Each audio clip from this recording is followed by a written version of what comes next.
important that they survived that shootout and lived on, just like how Dutch lives on in the game to appear in Red Dead 1. Dutch and Hosea were probably heavily inspired by Butch Cassidy and the Sundance Kid, so it's really a shame that they didn't get their own ranch in the end. But this connection goes even deeper. You know how Dutch likes to pretend he's always in the right, even in the most despicable moments in the game? Well, Butch was very similar. He may have gotten the nickname the Robin Hood of the West, but in reality, he wasn't really that generous. Sure, Butch probably did get the vast majority of it was going towards him and the gang. The amount of times Butch actually gave out money to the poor is a very small number, but naming someone the Robin Hood of the West definitely gets more people to buy newspapers, so that's probably how he got the title. Also keep in mind, even Pablo Escobar, yes, that Escobar, got the name the Paisa Robin Hood. Also, I don't know what I meant by that Escobar. This is the only Escobar that's famous. Like, people just like to make legends around notorious gangsters and pretend they were more noble than they actually were. A lot of RDR characters were inspired by members of the Wild Bunch. Like, for example, John Marston was somewhat inspired by Deke Tronton, a member of the gang for some time until he was arrested and sent to Yuma prison. Just like John was sent to a prison, but in the game we break him out of it, which obviously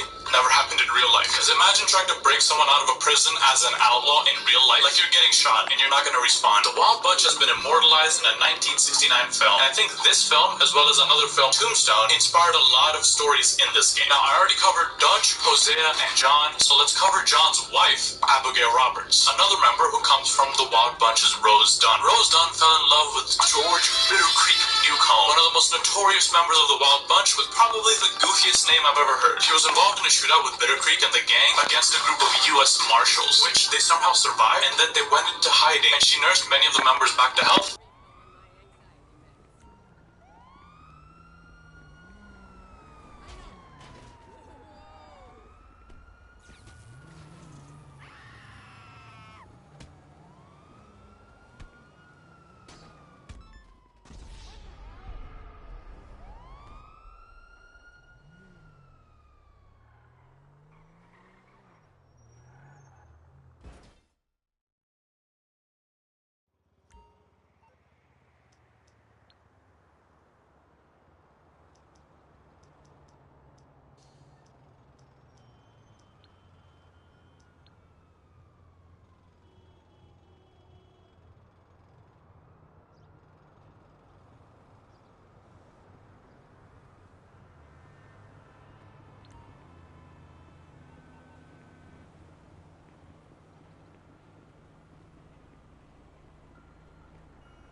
Oh shit!